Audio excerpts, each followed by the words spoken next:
ಚೀನಾದ ಡ್ರೋನ್ ತಯಾರಿಕಾ ಕಂಪನಿ ಒಂದು ತಾನು ತಯಾರಿಸಿದ ಶಕ್ತಿಶಾಲಿ ಡ್ರೋನನ್ನು ಹಿಮಾಲಯದ ಹತ್ತ ಹಾರಿಸುವುದರ ಮೂಲಕ ನಮಗೆ ಆ ಹಿಮಾಲಯ ಪರ್ವತದ ಒಂದು ಅದ್ಭುತ ದೃಶ್ಯದ ಅನಾವರಣ ಮಾಡಿಸಿದೆ. ಈ ಚೀನಾದ ಡ್ರೋನ್ ಎಷ್ಟು ಶಕ್ತಿಶಾಲಿ ಅಂದರೆ ಈವರೆಗೂ ಯಾವುದೇ ಡ್ರೋನ್ ಈ ರೀತಿ ಹಿಮಾಲಯ ಪರ್ವತದ ಎತ್ತರಕ್ಕೆ ಹಾರಲಿಕ್ಕೆ ಸಾಧ್ಯವಾಗಿರಲಿಲ್ಲ.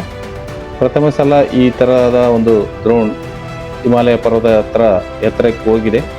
ಅದು ಹೋಗುವ ದಾರಿ ಯಾವ ರೀತಿ ಇದೆ ಅಂದರೆ ಅದು ಚಾರಣಿಗರ ಹತ್ತುವ ದಾರಿಯ ಮೂಲಕವೇ ಹೋಗ್ತಾ ಇದೆ. ಹಾಗಾಗಿ ನಮಗೆ ಹಿಮಾಲಯದ ಎವರೆಸ್ಟ್ ಚಾರಣ ಎಷ್ಟು ಕಷ್ಟಕರ ಎನ್ನುವುದರ ಅರಿವು ಕೂಡ ನಮಗೆ ಆಗುತ್ತೆ. ಈಗ ನೋಡುತ್ತಾ ಇರ್ಬೋದು, ಈಗ ಶಿಖರ ಸಂಖ್ಯೆ 1ಕ್ಕೆ ಬಂದಿದೆ. 600 ಮೀಟರ್ ಎತ್ತರದಲ್ಲಿ ಇದೆ ಈ ಶಿಖರ ಸಂಖ್ಯೆ 1. ಈಗ ಹಲವಾರು ಪರ್ವತಾರೋಹಿಗಳು ಹೋಗ್ತಾ ಇರೋದನ್ನು ನಾವು ಕಾಣ್ಬೋದು.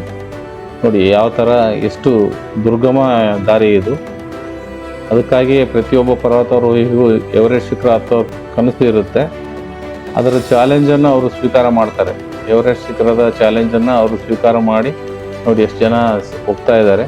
ಈಗ ಇದನ್ನು ಮೊದಲ ಬಾರಿಗೆ ತೇಜ್ ಸಿಂಗ್ ಮತ್ತು ಎಡ್ಮಂಡ್ ಹಿಲರಿ ಅಂತ ಅವರು ಹತ್ತಿದ್ರು. ಆ ನಂತರ ಸುಮಾರು ಜನ ಹತ್ತಿದ್ದಾರೆ. ಆದರೂ ಇದು ತುಂಬ ದುರ್ಗಮ, ಹತ್ತಲಿಕ್ಕೆ ತುಂಬ ಕಷ್ಟಕರ. ನೋಡ್ಬೋದು ನಾವು ಈಗ ಅಲ್ಲೊಬ್ರು ಇಲ್ಲೊಬ್ರು ಪರ್ವತಾರೋಹಿಗಳು ಹೋಗ್ತಾ ಇದ್ದಾರೆ. ನೋಡಿ ಪರ್ವತಾರೋಹಿಗಳು ಹೋಗ್ತಾ ಇದ್ದಾರೆ. ಈಗ ನೋಡಿ ಟೆಂಟ್ಗಳು ಕೂಡ ಕಾಣ್ತಾ ಇದ್ದಾವೆ.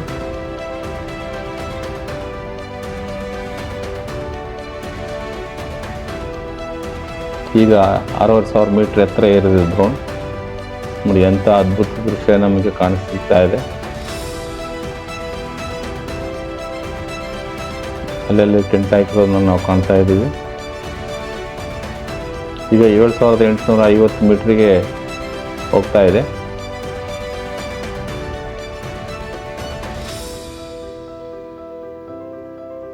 ನೋಡಿ ಎಷ್ಟು ಜನ ಪರ್ವತಾರೋಹಿಗಳಿದ್ದಾರೆ ಅಲ್ಲಿ ಟೆಂಟಲ್ಲಿ. ಈಗ 7,950 ಮೀಟ್ರಿಗೆ ಹೋಗಿದೆ. ಕ್ಯಾಂಪ್ ಸಂಖ್ಯೆ 4 ದಾಟಿದೆ.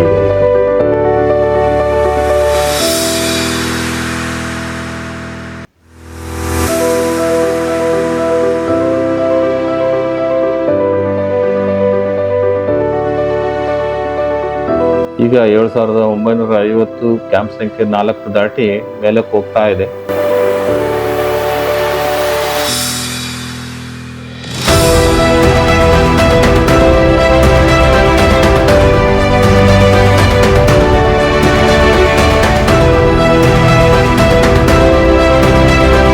ನೋಡಿ ಎಷ್ಟು ಸುಂದರವಾಗಿದೆ ಈ ದೃಶ್ಯ ನಮಗೆ ನೋಡ್ಸಕ್ಕೆ ಕಾಣ್ತಾ ಇರೋದು ನಮಗೆ ಭಾಳ ಪುಣ್ಯದ ಅಂತಲೇ ಹೇಳ್ಬೋದು.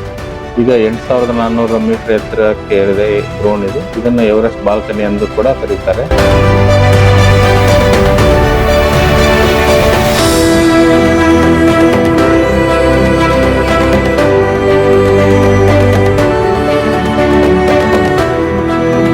ಇನ್ನೇನು ತುತ್ತ ತುದಿ ತಲುಪೋದ್ರಲ್ಲೇ ಇದೆ ಡ್ರೋನ್.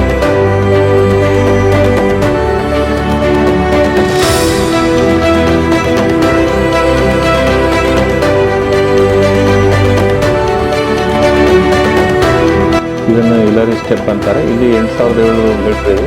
ಈಗ ನೋಡಿ ಇದೇ ಫೈನಲ್. ಸಮುದ್ರದ ಮಟ್ಟದಿಂದ 8,848 ಮೀಟರ್ ಎತ್ತರಕ್ಕೆ ಡ್ರೋನ್ ಹಾರಿದೆ. ಇದೇ ಹಿಮಾಲಯದ ಸುತ್ತ ತುದಿ.